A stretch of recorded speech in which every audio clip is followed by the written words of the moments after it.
부동산 시장의 안정 기조가 정착되지 않고 있는 가운데 가격 오름세가 계속될 수 있다는 우려도 제기되고 있습니다. 주택 공급의 확대, 그리고 대출 등 수요 관리와 투기 근절에 모든 정책 역량을 쏟아붓겠습니다.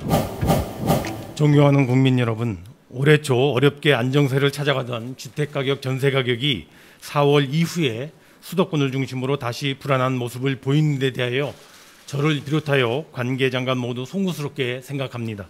정부는 그동안 주택 공급 확대, 실소유자 보호, 투기 근절이라고 하는 명확한 기조하에 마련했던 부동산 대책들을 착실히 추진해오고 있으며 오늘 3기 신도시 1차 사전 청약 접수를 시작함으로써 가시적이고 본격적인 주택 공급의 첫발을 내딛게 되었습니다. 그러나 이러한 노력에도 불구하고 부동산 시장의 안정 기조가 정착되지 않고 있는 가운데 가격 오름세가 계속될 수 있다는 우려도 제기되고 있습니다. 부동산 시장의 안정은 지금 우리 세대뿐만 아니라 우리 미래 세대를 위해서도 반드시 이루어내야 하며, 그래서 지금 가장 절박하고 최우선적인 정책 과제가 아닐 수 없습니다. 사실 우리의 부동산 시장은 주택 수급, 기대 심리, 투기 수요, 정부 정책 등 다양한 요인들이 복합적으로 작용하는 특징을 지니고 있어 시장 안정을 위해서는 정부 노력뿐만 아니라 시장 참여자 등 국민 모두가 하나가 되어 해결해야 할 과제입니다.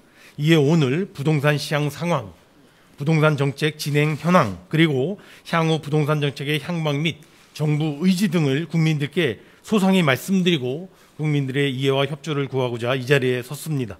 최근 수도권의 주택가격 상승은 앞서 말씀드린 것과 같이 부동산 시장의 여러 요인들이 복합적으로 작용한 결과로 보여집니다. 특히 주택 공급 부족 때문이라는 지적이 많습니다. 정부도 충분한 공급이 시장 안정의 첩경이라는 점을 깊이 인식, 양질의 주택이 신속히 공급될 수 있도록 하는데 총력을 기울여왔고 또 앞으로도 더 매진해 나갈 것입니다. 다만 주택 공급을 객관적인 수치로 비교해보자면 과거 10년 평균 주택 입주 물량이 전국 46만 9천 호, 서울 7만 4천 호였던 데 비하여 올해 입주 물량은 각각 46만 호, 8만 3천 호로 평년 수준을 유지하고 있는 만큼 결코 지적과 우려만큼 공급 부족이 있는 것은 아니며, 지금까지의 공공택지 지정 실적 등을 바탕으로 볼 때 2023년 이후에는 매년 50만 호 이상씩, 수도권 30만 호 이상씩 공급된다는 점도 감안할 필요가 있을 것입니다.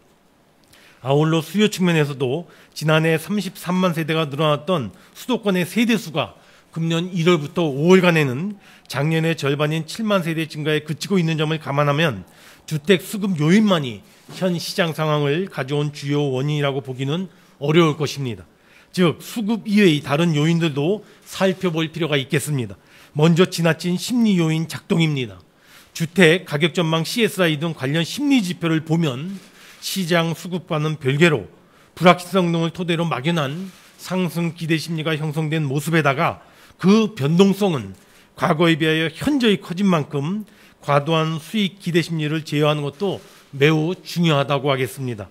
지난주 부동산 시장 점검 관계장관 회의를 통하여 편법적인 실거래가 띄우기 사례가 확인된 것과 같이 불법, 편법 거래 및 시장 교란 행위가 우리의 부동산 시장을 왜곡하고 있기도 합니다.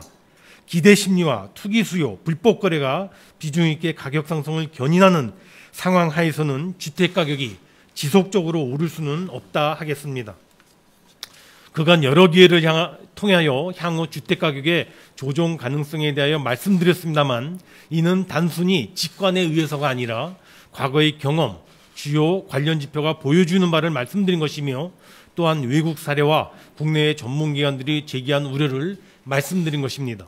먼저 과거 외환위기와 글로벌 금융위기 직후 서울 아파트 등 주택 가격이 9%에서 18%까지의 큰 폭의 가격 조정을 받은 바 있는 점, 그리고 실제 지금의 아파트 실질 가격, 주택 구입 부담 지수, 그리고 소득 대비 주택 가격 비율 등 주택 가격의 수준과 적정성을 측정하는 지표들이 최고 수준에 근접했거나 이미 넘어서고 있다는 점입니다.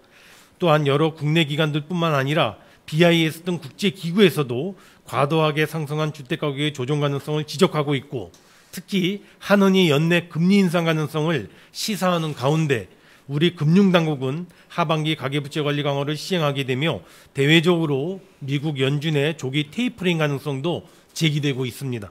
특히 가장 최근인 7월 22일 KDI가 부동산 전문가 패널 100명을 대상으로 실시한 설문조사 결과 응답자의 94.6%가 현 주택가격 수준이 고평가되었다고 답했다고 합니다.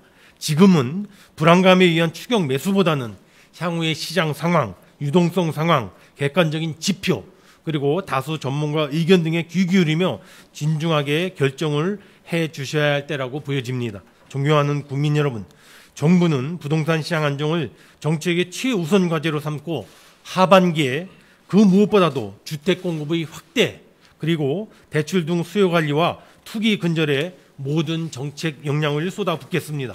첫째, 주택 공급에 최우선 주력하겠습니다. 기존의 주택 공급 계획을 차질 없이 이행하고 나아가 그 공급 일정을 하루라도 더 앞당기도록 노력하겠습니다. 그리고 향후 모든 가능성을 열어놓고 추가적인 택지 확보를 위한 다양한 방안을 적극 검토해 나갈 것입니다. 둘째, 부동산 시장으로의 유동성 과잉 유입을 철저히 관리하겠습니다. 금년 가계부채 증가율을 5 내지 6% 이내로 관리하는 가운데 하반기에는 실수요자 이외의 부동산 대출은 최대한 억제토록 할 것입니다. 셋째, 4대 부동산 시장 교란 행위는 시장에 발붙이지 못하도록 하겠습니다. 내부 정보 불법 활용, 가장매매 등 시세의 조작, 허위 계약 등 불법 중개, 불법 전매와 부정 청약 등은 관계기관 중심으로 상시, 연중 단속하도록 하겠습니다.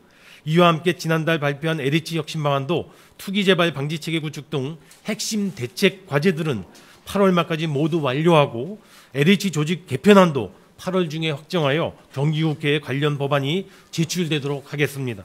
앞서 말씀드린 바와 같이 부동산 시장의 안정은 정부 혼자 해낼 수 있는 것이 아닙니다. 우리 부동산 시장 참여자 모두, 아니 우리 국민 모두가 함께 고민하고 함께 협력해야 가능한 일입니다. 소위 공유주의 비극을 막기 위해서는 우리 모두가 공동체를 위하여 지혜를 모아 협력해야 할 때입니다. 정부가 더 솔선하고 더 열심히 뛰겠습니다. 정부가 국민의 목소리와 현장의 목소리를 더 경청하겠습니다. 국민 여러분의 적극적인 참여와 협조를 간곡히 요청드립니다.